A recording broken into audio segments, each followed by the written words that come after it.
الحمد لله رب العالمين والصلاة والسلام على سيد الأنبياء وخاتم المرسلين سيدنا ونبينا أبي القاسم محمد وعلى أهل بيته الطيبين الطاهرين المعصومين واللعنة الدائمة الباقية على أعدائهم من الآن إلى قيام يوم الدين. Sisters and brothers in Iman, Assalamu alaikum.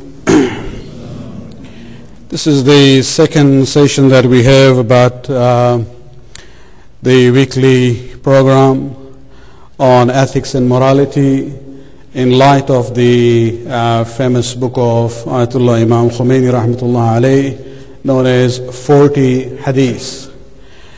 As I had mentioned in the last week's talk, that we are basically using the Chahal Hadith, the 40 Hadith, as a guide for our discussion. We are not going to go through all the discussions completely, but that will become the guide for us to look at the themes, and we'll be summarizing the important aspects of the hadith which we will be selecting for our discussions.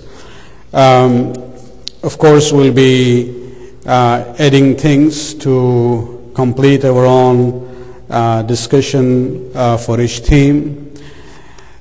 Last week we looked at the hadith about Jihadul Nafs, the struggle against our own self. For today we'll be looking at a hadith which is hadith number 30 in the Farsi version of the book, regarding the status of the heart.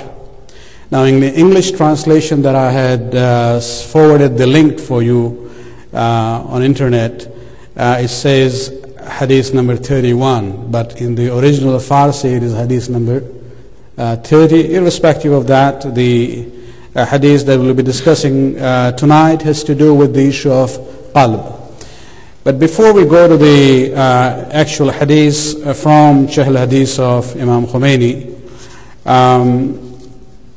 I would like to briefly talk about a couple of issues regarding qalb itself, that what do we mean by it in our discussion. And I'm relying here on a very good book by Sheikh Ibrahim Amini on the issue of Khudsazi, which I think also is available in English by the name of Self-Building. And the discussion is about what is qalb when we're talking about. Remember, it's qaf, it's not ka. You know, qalb is a dog, and qalb is a very noble entity and phenomenon, which is the subject of our discussion tonight.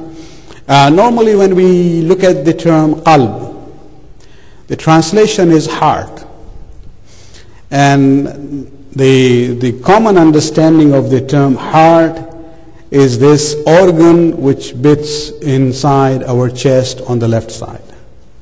So when we use this term qalb, are we referring to that, or are we referring to something else?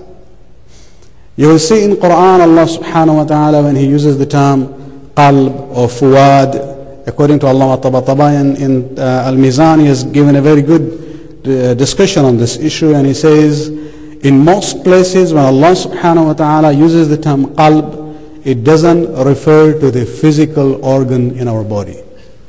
It actually refers to a spiritual dimension of ourself. For example, if you look at the function of qalb as described in the Quran, you will see none of those functions can be attributed to this physical organ which is behind our chest on the left side of us.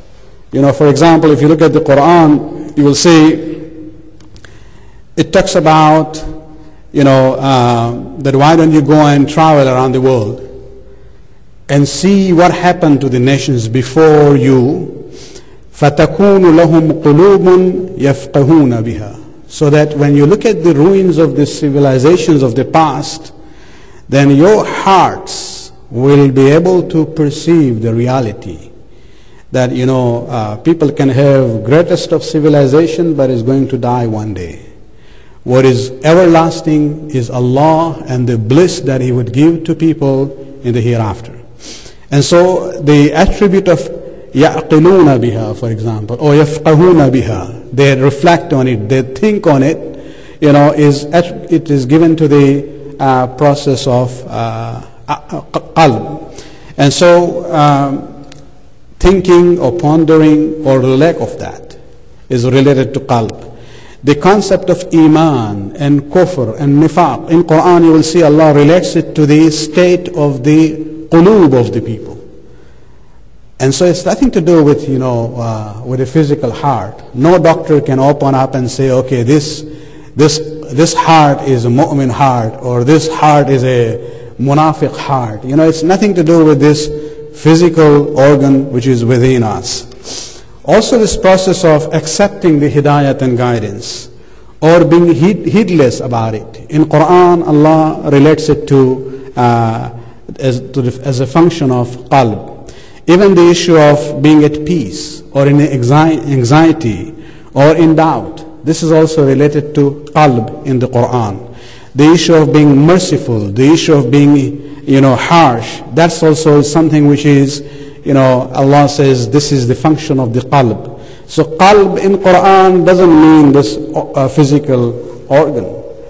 It is actually a more precious spiritual entity, which is more like ruh, or the nafs of a human being, when we talk about qalb. Now, moving on further, actually you will see that when Allah subhanahu wa ta'ala talks about the Prophet, and he talks about the issue of the revelation of the Quran, he says very clearly that the revelation is revealed on the qalb of the Prophet. So the qalb is also the recipient of the wahy of Allah subhanahu wa ta'ala.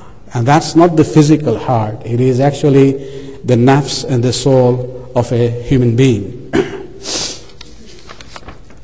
Moving on, before even we go to the actual hadith from Shaykh al-Hadith, the heart, just as the physical heart, can be healthy or sick, similarly the spiritual qalb that we are talking about can be healthy or it can be sick. And there are ayat of Quran where Allah subhanahu wa ta'ala talks about it. For example, when he talks about a healthy qalb, he uses the term qalbun salim. For example, there is an ayat where he says, يَوْمَ لَا يَنْفَعُ مَالٌ وَلَا بَنُونَ إِلَّا مَنْ أَتَى اللَّهَ بِقَلْبٍ سَلِيمٍ. Referring to the day of Qiyamah, he says this is the day on which no amount of wealth or family members or children are not going to help you at all. The only thing which will help a person is a person who comes to Allah biqalbin salim, who comes to Allah with a healthy heart. So are we talking about the healthy heart in a physical sense? No, we are talking about the qalb in the spiritual sense. Now, how does the qalb become salim? Quran gives us two indications. Number one, iman, where Allah subhanahu wa ta'ala, for example, in one ayat when he talks about the same ayat about Qiyamah, he says those who will gain bliss of Allah are those who come with a pure and healthy qalb. And this refers to the state of iman. There are many ayat where Allah says, I have basically made iman the zenith of your qulub. And so qalb and the heart in a spiritual sense is also the place where iman resides. Another example or the sign of a healthy heart from the spiritual sense would be obedience to Allah subhanahu wa ta'ala. There is an ayat where Allah says regarding those for whom He has reserved the Jannah, describing that, talking about the muttaqeen, He says, وَمَنْ خَشْيَ الرَّحْمَنُ بِالْغَيْبِ وَجَاءَ بِقَلْبٍ مُنِيبٍ. Means muttaqeen are those who fear Allah, although they don't see Him, bil-ghayb, and وَجَاءَ بِقَلْبٍ مُنِيبٍ, and they come to Allah with an obedient heart. the heart which always turns back to Allah subhanahu wa ta'ala. On the opposite side, when we talk about qalb salim, the opposite would be qalb marid, the sick heart. And there the biggest sign of a sick heart would be nifaq, hypocrisy. Allah subhanahu wa ta'ala in many ayat, when He talks about the munafiqeen, He says, fi qulubihim maradun, in their hearts are, in their hearts is a sickness, فَزَادَهُمُ اللَّهُ مَرَضًا, because they are already in that state and they have acquired this sickness by their own choice. Allah lets them increase in their marad. وَلَهُمْ عَذَابٌ عَلِيمٌ بِمَا كَانُوا يَكْذِبُونَ, and they will be punished for what they were rejecting as far as the message of Allah is concerned. So nifaq is one sign of a heart which is not healthy. The other one, which might surprise you, accepting guardianship of kuffar. If you allow your friendship with non-Muslims to be of a level where you are being influenced by them against the will of Allah subhanahu wa ta'ala, that's a sign of a person whose qalb is marid. And the ayat is, يَا أَيُّهَا الَّذِينَ آمَنُوا لَا تَتَّخِذُوا الْيَهُودَ وَالنَّصَارَى أَوْلِيَاءَ بَعْضُهُمْ أَوْلِيَاءُ بَعْضٍ. Do not make them your wali. In a sense, they have influence on you. وَمَنْ يَتَوَلَّاهُمْ مِنْكُمْ, whoever basically is in friendship of that kind with them, إِنَّ اللَّهَ لَا يَهْدِي الْقَوْمَ الظَّالِمِينَ. And then he says, فَتَرَى الَّذِينَ فِي قُلُوبِهِمْ مَرَضٍ يُسَارِعُونَ فِيهِمْ. Those who have sickness in their hearts, very quickly move towards them. And so one of the signs of a marad in the qalb is the issue of, giving into the influence of non-Muslims in your personal life. And this basically introduction brings us to the hadith which we'll be discussing tonight from Hadith of Imam Khomeini. And that's the 30th hadith in his book, where he has selected a hadith from Imam Muhammad al-Baqir alayhi salatu wasalam, where the fifth Imam talks about the types of hearts. And he says in the hadith that there are basically 4 kinds of qulub. Initially in the hadith it says, in al-qulub arba', there are 4 kinds of heart.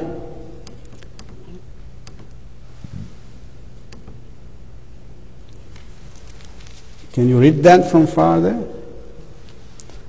If it's too far, if you can move on this side, then maybe you can see it. I think our screen is more partial to these women, so you people have to move it. You have the screen there? Okay, then we are on adli.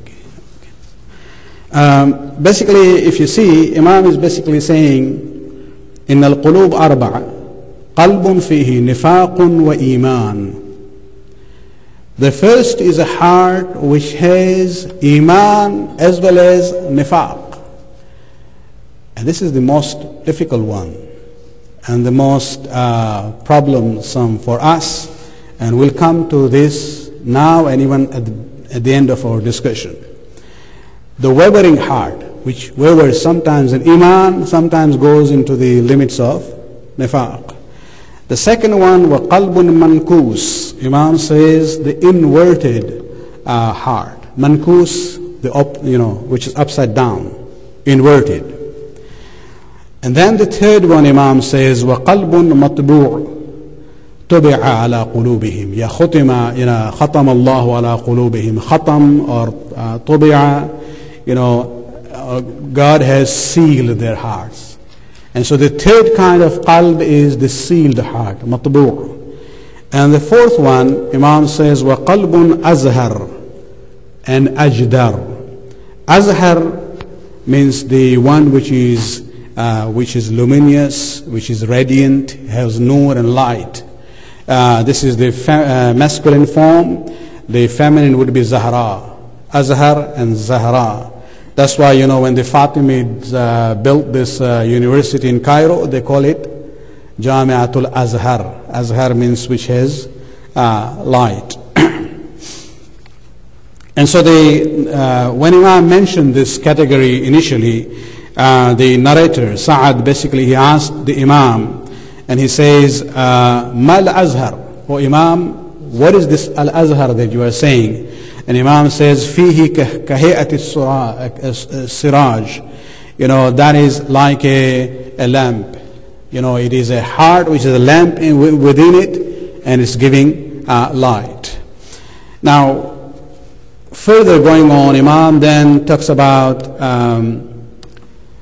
then he explains each one of them. Now, he doesn't go in the same category that he described. He says, فَأَمَّا الْمَطْبُوء, the sealed heart, فَقَلْبُ الْمُنَافِقِ. The sealed heart is the heart of the munafiq, the person who has nifaq. وَأَمَّا الْأَزْهَرِ, the luminous heart which has nur in it, this is, Imam says, فَقَلْبُ الْمُؤْمِنِ. This is the heart of the mu'min. And then further on, Imam describes in the Hadith, how do you know that this is a mu'min whose heart has this nur and light in it? He says, a mu'min is somebody, in a'atahu shakara wa in ibtalahu sabara. A mu'min is someone, when Allah gives him something, he is pleased with it and he thanks Allah. And when Allah puts him in stress, in ibtila, imtihan, test and trial, sabara, then he is patient. And shukr and sabr basically becomes the sign, an important sign of a mu'min whose heart has nur. Then the fifth Imam goes on to say the third one, وَأَمَّا الْمَنْكُوس, the inverted heart, the heart which is upside down.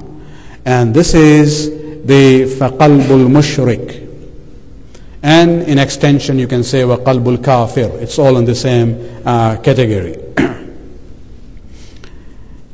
And then Imam recites an ayat which we'll discuss later on, talking about qalb al-mushrik. These are the people who are basically walking on their face instead of walking on their feet. So they are upside down, mankus. And then fourth one, وَأَمَّا الْقَلْبُ الَّذِي فِيهِ إِيمَانٌ وَنِفَاقٌ. The heart which has iman and nifaq, faith and hypocrisy mixed with it, the wavering heart. This is where then Imam says, فَهُمْ قَوْمٌ كَانُوا بِالطَّائِفِ. Imam gives an example that this is an example of those Muslims, new Muslims who had converted to Islam during days of the Prophet in Ta'if. And so they were wavering, Sometimes they would be following properly, sometimes they would try to get out of it, then they'll come again. And Imam says that this situation, the wavering heart, it's not like a kafir or a mushrik or a munafiq. This is actually about somebody who has iman, but it's a mixture of iman and nifaq. And what happens? Imam says, then such a person has to be careful.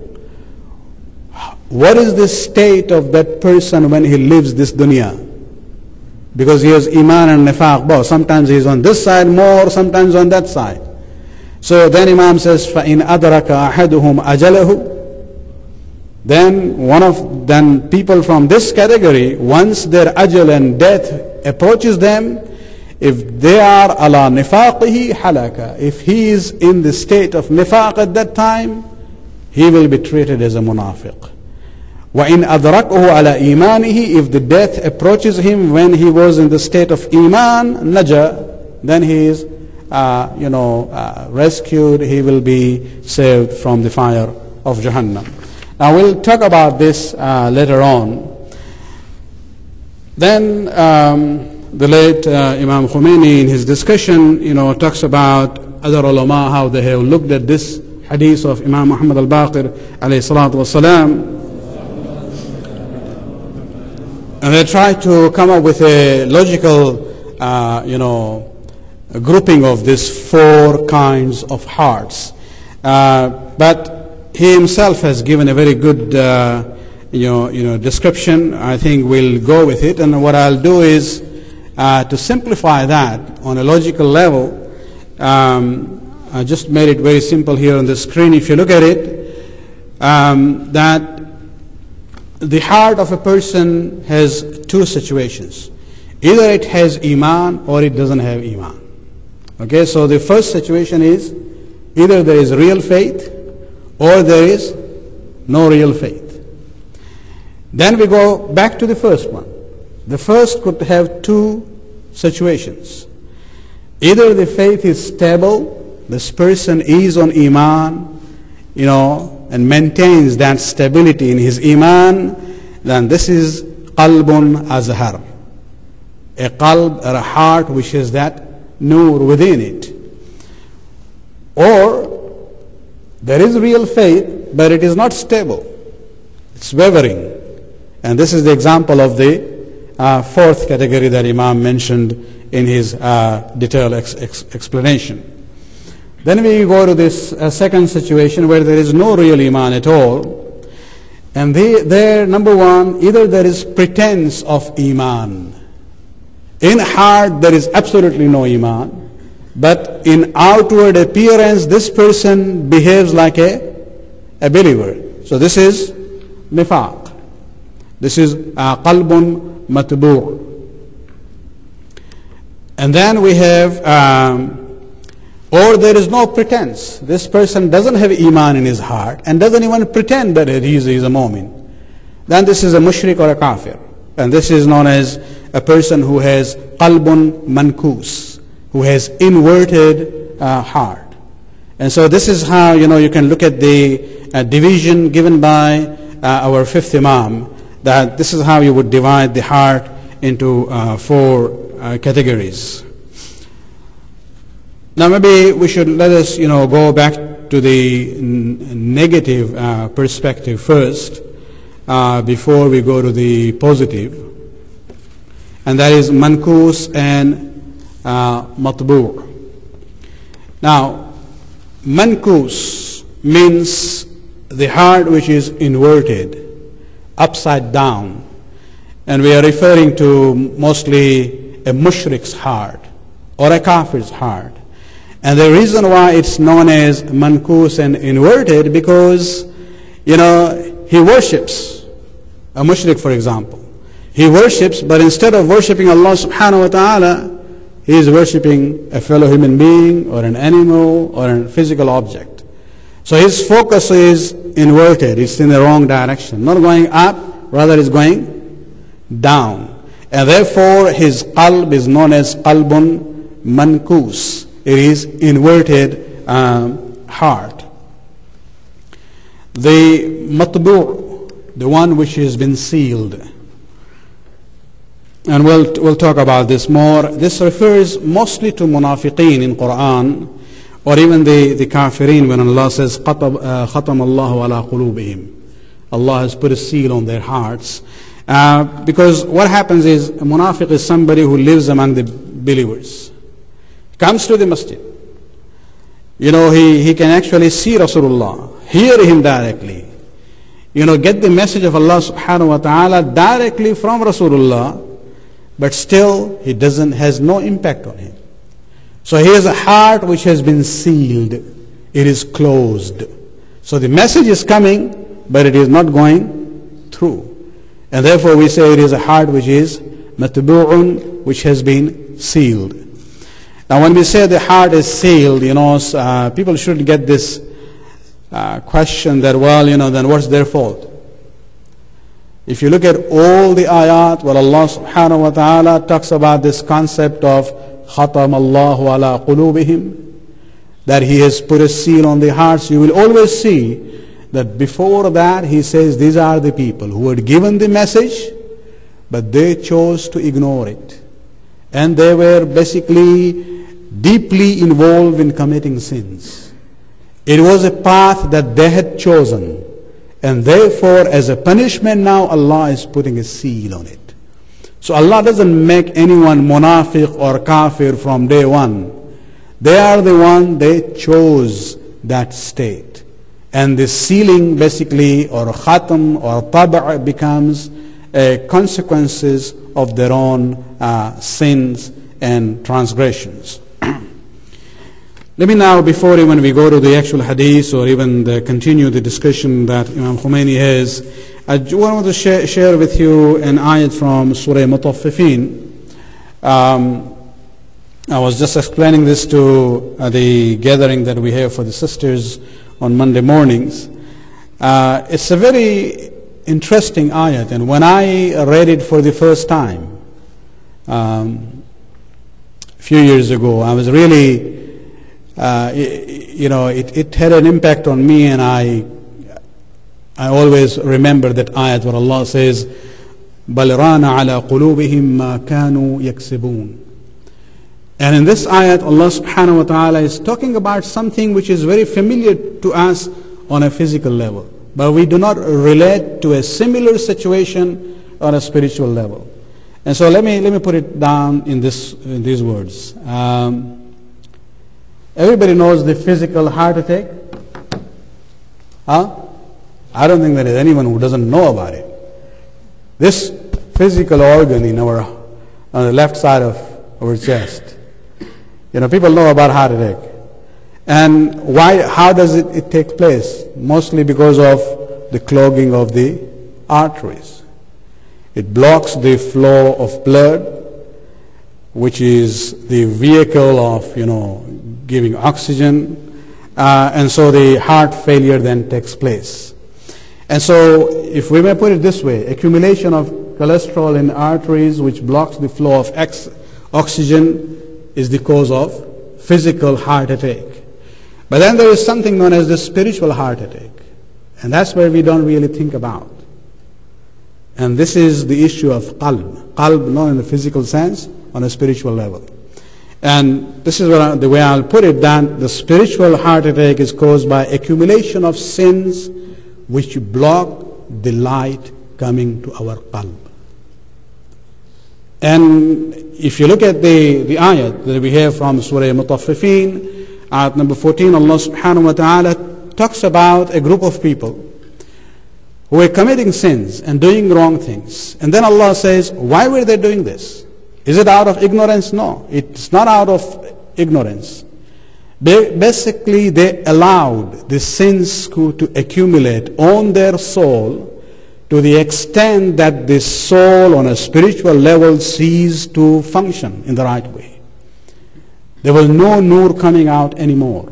And so that is the state of seizing of the heart, or spiritual heart attack, if I may call it.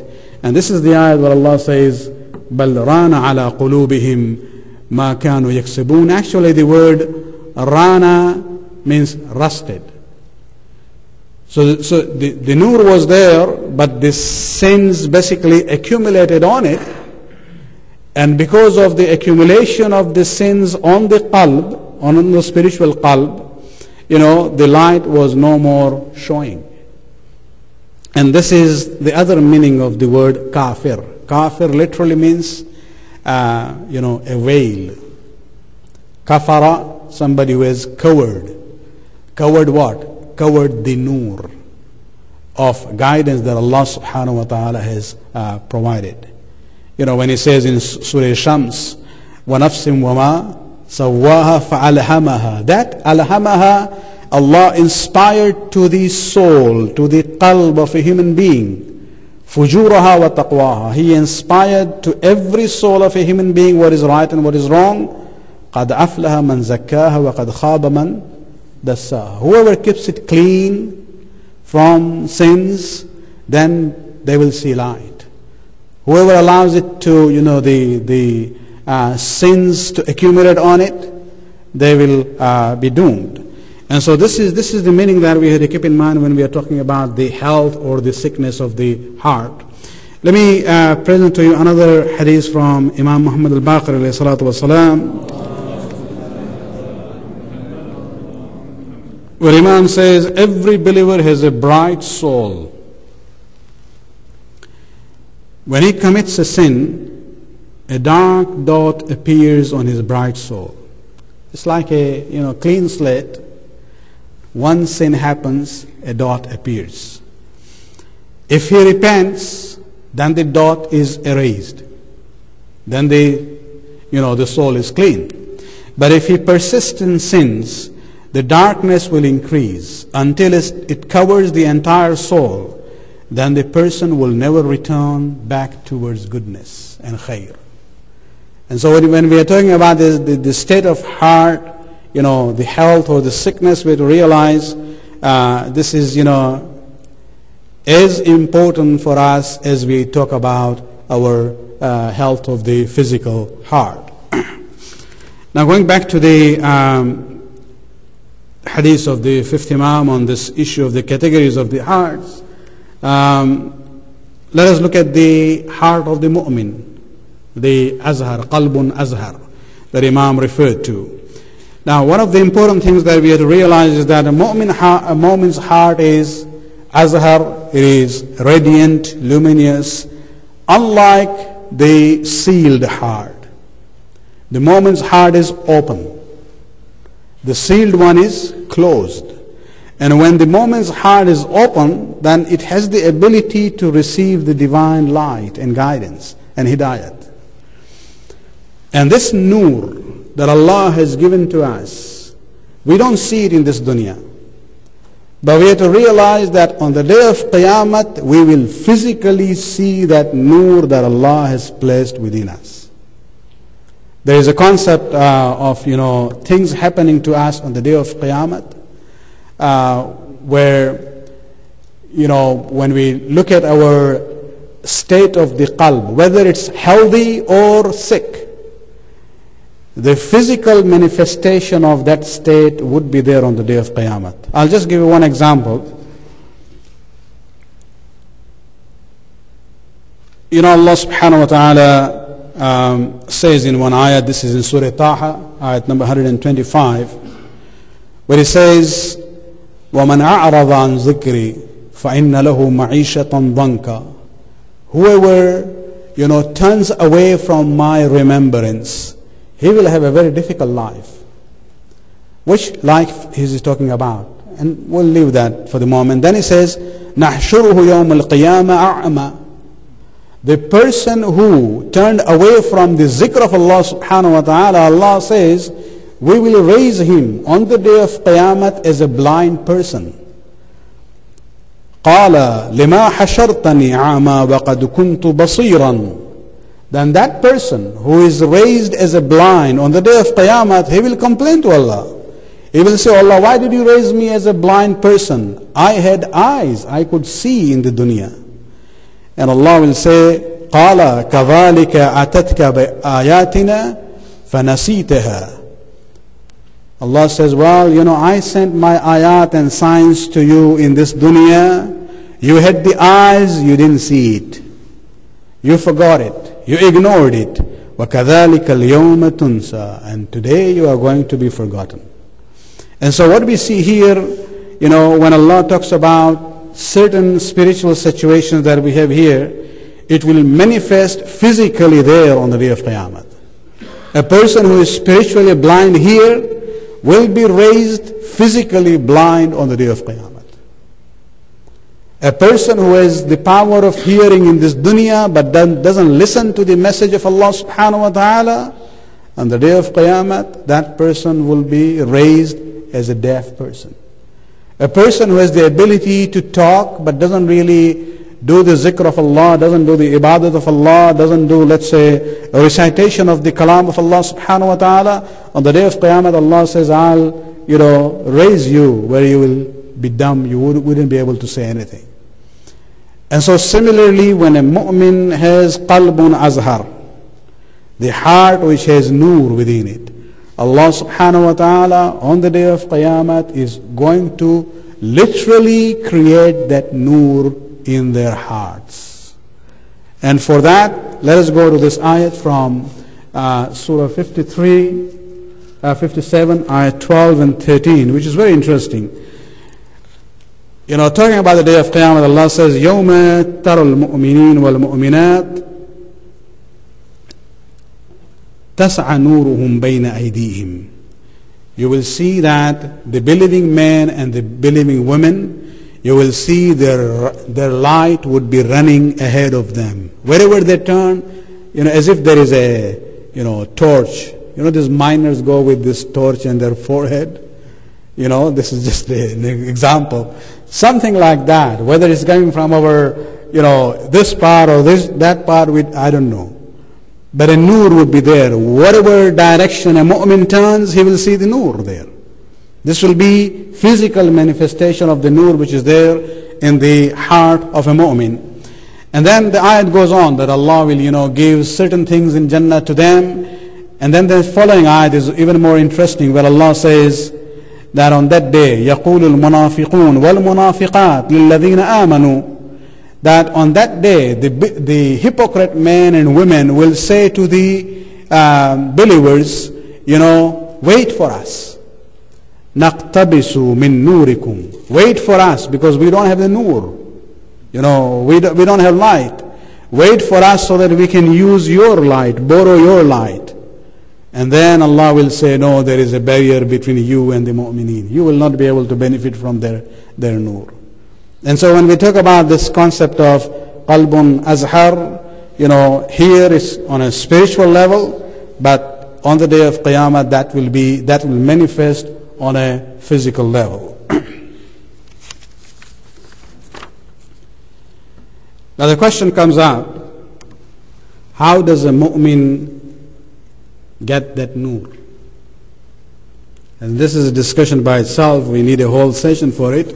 But I'll summarize here again from the Chahal Hadith of Imam Khomeini. May Allah, elevate his status. He has put it very beautifully, and I will summarize it for you in one screen. Number one, a mu'min is somebody who is on Sirat al-Mustaqim. To be on Sirat al-Mustaqim, you need to follow somebody who is known as Al-Insan al-Kamil, the perfect man.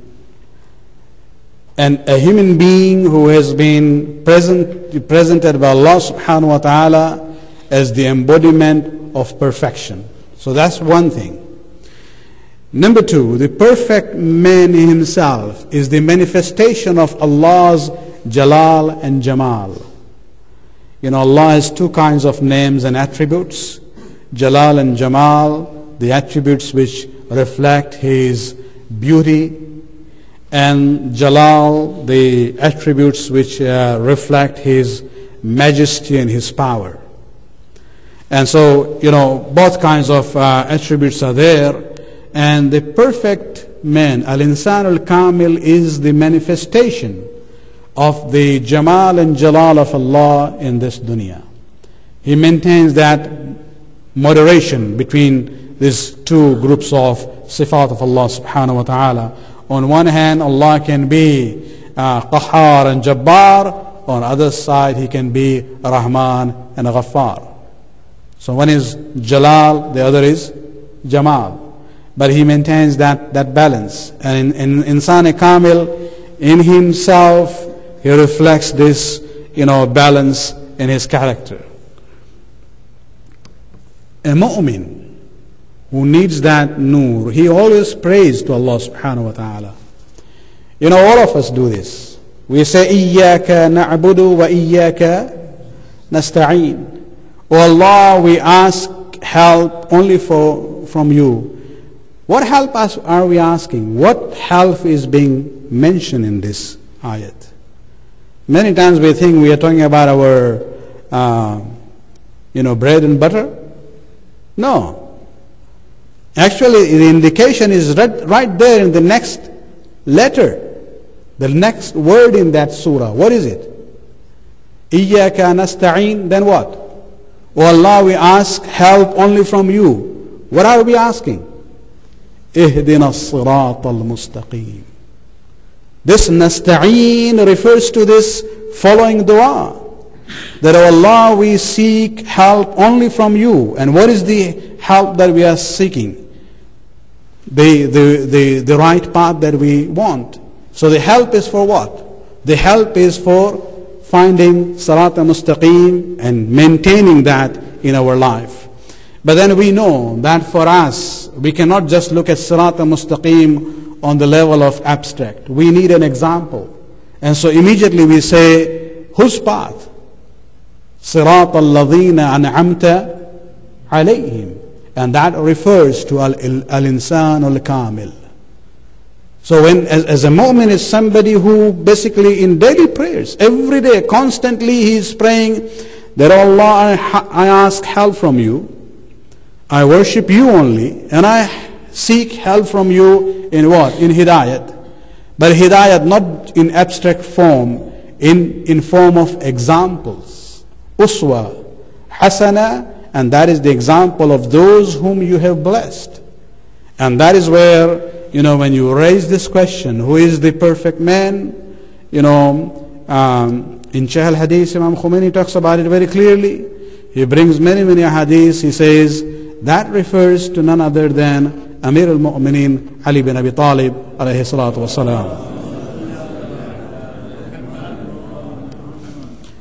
Let us go to a hadith that Ayatollah Khomeini has mentioned on this as an evidence for his statement and conclusion, and that is from our seventh Imam, Imam Musa al-Kazim alayhi salatu wasalam.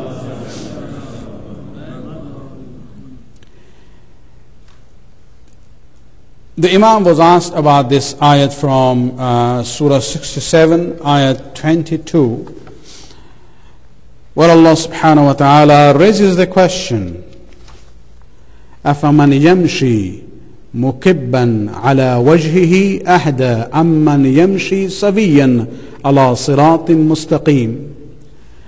Now this is actually an ayat which was also referred to by our fifth Imam in the discussion that of this hadith that we are talking about, where Imam, when he talked about qalbun mankus, the inverted heart, Imam used this ayat as an example of an inverted person. Who is that? And the ayat says, what is he who walks prone upon his face, upside down, better, more rightly guided than he who walks upright on Sirat al-Mustaqim? This is the question. And the fifth Imam used this ayat to talk about the person who has qalb mankus. And the seventh Imam is asked about this, and the answer he gave, Imam says, verily, God has given an example. He who deviates from Ali's wilayat is like one who walks on his face. And he who follows Ali is the one who is upright on Sirat al-Mustaqim, because Sirat al-Mustaqim is Amirul Mu'mineen. Salawat alayhi.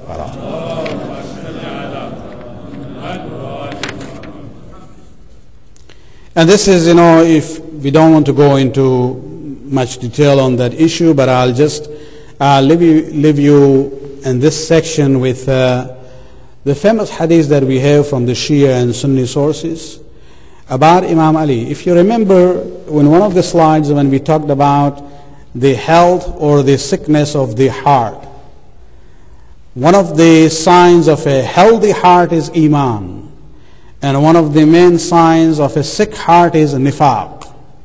So Iman and Nifaq are opposites.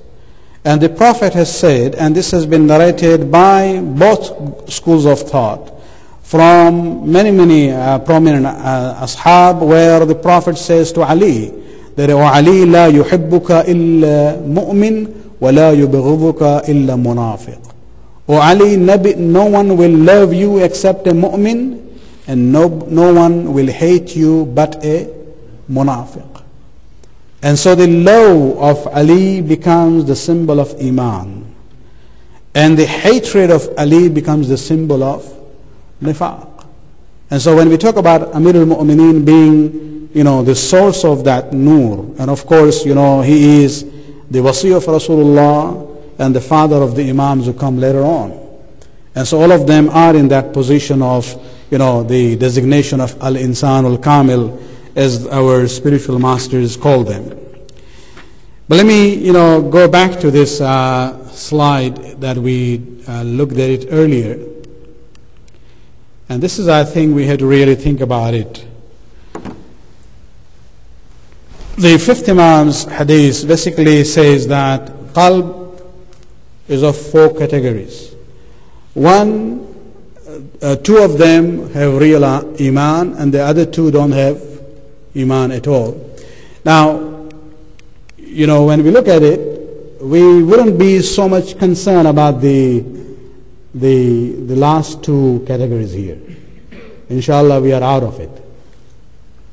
So we don't have to worry about, the qalb which is matbu' and mankus. This is basically we are talking about munafiq and mushrik or a kafir. So we are left with this.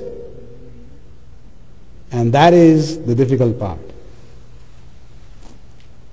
So, you can eliminate the lower 2 groups as far as we ourselves are concerned.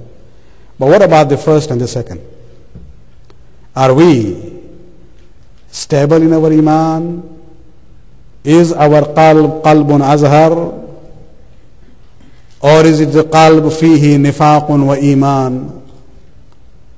Because Imam is not talking about those who are kafir or mushrik here or munafiq. He's talking about mu'min. But there is a mu'min who is kamil or a strong mu'min. His iman is there all the time. If you look at the definition of the mu'mineen in the true sense, in Surah Hujjatul, Allah subhanahu wa ta'ala says, إِنَّمَا الْمُؤْمِنُونَ الَّذِينَ آمَنُوا بِاللَّهِ وَرَسُولِهِ ثُمَّ لَمْ يَرْتَابُوا.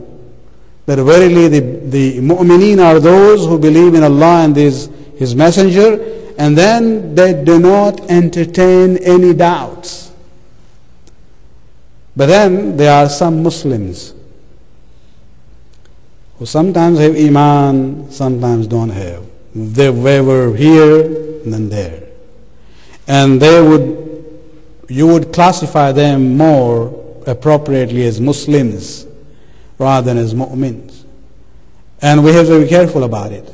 Because this is not only, Allah talks about the situation of the believers in Medina.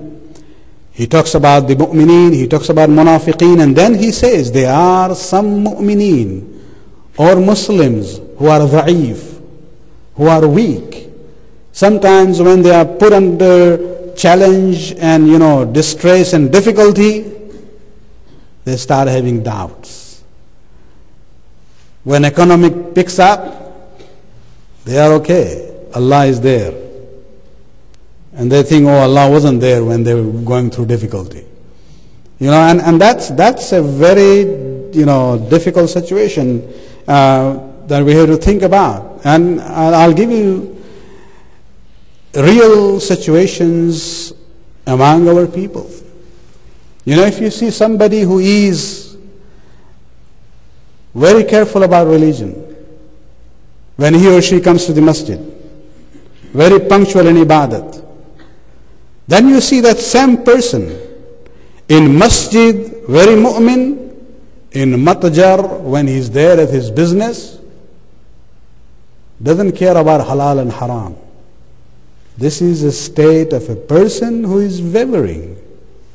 In one situation he is okay, in other situation he is not. And this is where we have to think about, are we from the first group or we are from the second group? Because there is no sense in learning all these things and studying and listening or talking about it. This includes me also here. And they're not really trying to live up to the message that we have from our imams. You look at our situations when we have death in our family, everything is done kosher, according to Sharia. But when we have a marriage in our family, what happens? Allah was there. No, not Allah. Malakul Maut was there. But here we forget about it. Many times now we see we have we go into situations where people have two kinds of ceremony. Where, Maulanas are invited and others where Maulanas are not invited. And I'm not talking about whether, Maulana should be invited or not. The issue is, the way we behave. And this is what we are being told, that remember, we are not talking about mushrik or munafiq or kafir. We are talking about those who have faith. And there are two kinds. There are those who have qalbun azhar, where they have the nur. Wherever they are, the nur is with them. But there are those who are wavering. And for them, the last moments could be very difficult because we don't know where our life will end, in what state. And Imam says, فَإِنْ أَدْرَكَ أَحَدُهُمْ أَجَلَهُ عَلَى نِفَاقِهِ هَلَكَ. Because if that one person lives this dunya, Malakul Maut comes to him or her at a time when they were wavering in their iman, then their death is death of nifaq. But when the Malakul Maut comes in a situation, so it's a matter of, it's a risky business there. And that's where we have to make sure, we elevate ourselves to the level of a mu'min who has qalbun azhar. Because, we give so much importance to our physical heart. We go for annual checkup. We have free here in Canada, so we avail that service. We are so much particular about, and this I'm talking about myself, I'm not saying about anyone here. All the medications which are given to us to make sure our heart, works properly. The cholesterol level is maintained. When the doctor says, you have to make sure your weight is reduced because it's going to put stress on your heart, we start worrying about it. Exercise comes in. Diet becomes, appropriate. So everything now, then we think about it, in order to maintain the heart or health of our physical heart. For how long? 20 years more? 40 years more? 50 years more at most? But then what about that qalb where we will see the manifestation of that state in the akhirah? There we don't give that much importance. So we really need to go for annual checkup for our spiritual heart. We need to maintain the medication for our spiritual heart. We have to maintain the diet and the exercise and everything. The way we do for our physical heart, it has to be done also for our spiritual heart. When we talk about the issue of namaz and tawbah, this is the medication for the purity of our heart. When we talk about this issue, the concept of muhasabah, if you remember last week, the advice that Imam Khomeini had given, that begin the day with, committing yourself to Allah subhanahu wa ta'ala. End the day with a muhasabah. See what you did today. Was it a good day or a bad day from a spiritual level? And during the daytime, do muraqabah. Be vigilant of what you are doing. And so this becomes like the issue of doing exercise to maintain our physical heart. And then, this is where we have to realize that when the Imams talk about qulub, this is really a very serious issue for us on the level of ethics and morality.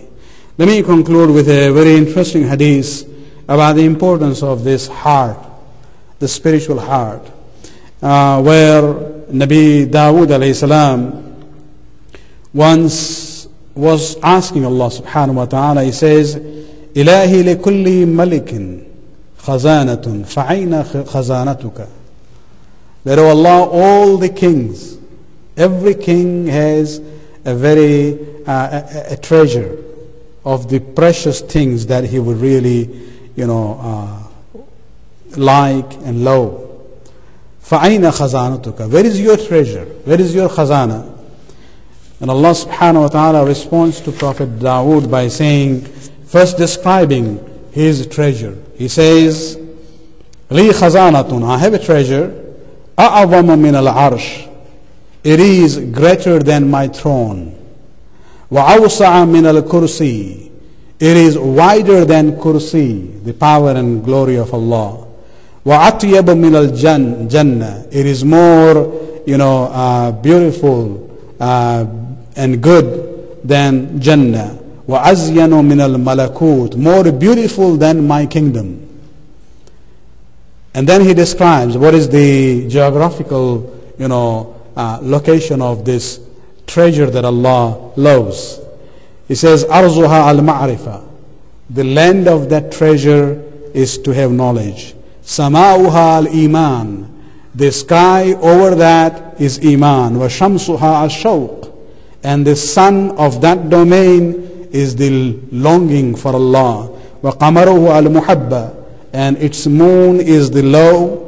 وَنُجُومُهَا الْخَوَاطِرِ. And the stars of that domain are the ideas that come to a person's mind.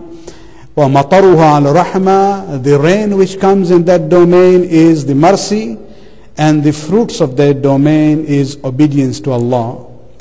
And then he says that domain of my treasure has 4 doors to it.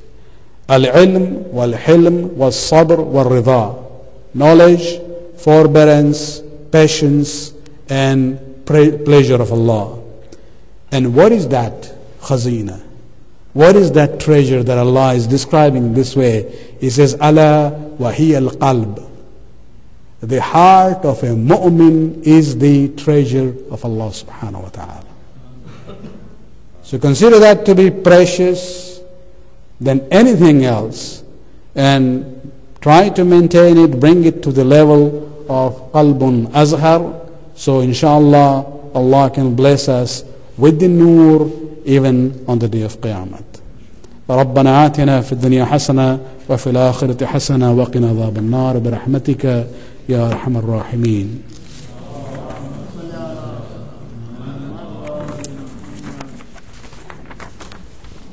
Oh, it's quite late now, although we have about 3 minutes to an hour.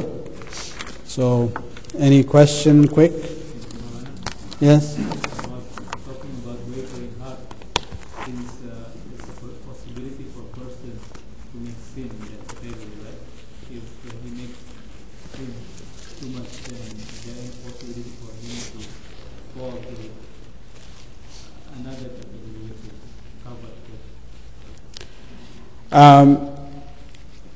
If the iman is there and sinning is there, then that person would not go into this 3rd or the 4th category, no.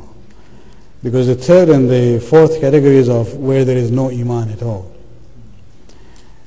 So what you are describing is the 2nd one, where a person is a believer but he has some weakness, temptations, whatever.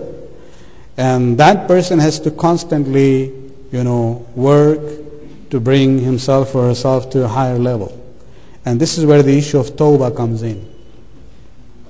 The way I talked about it, I think a couple of Fridays ago, that if you look at this concept of, even the hadith of the 5th Imam where he says, the heart is a clean slate. When a sin is committed, there is a black dot.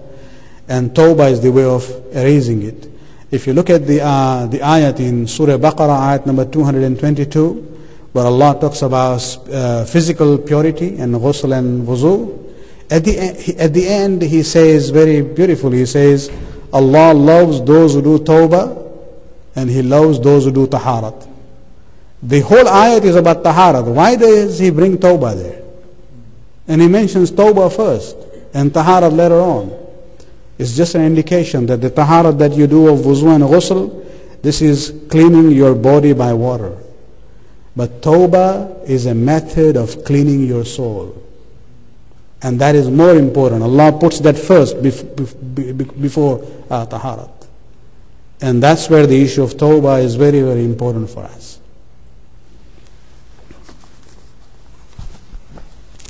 I couldn't prepare the handouts to be given on by the email, so inshallah you'll get both of that together before next Wednesday, inshallah.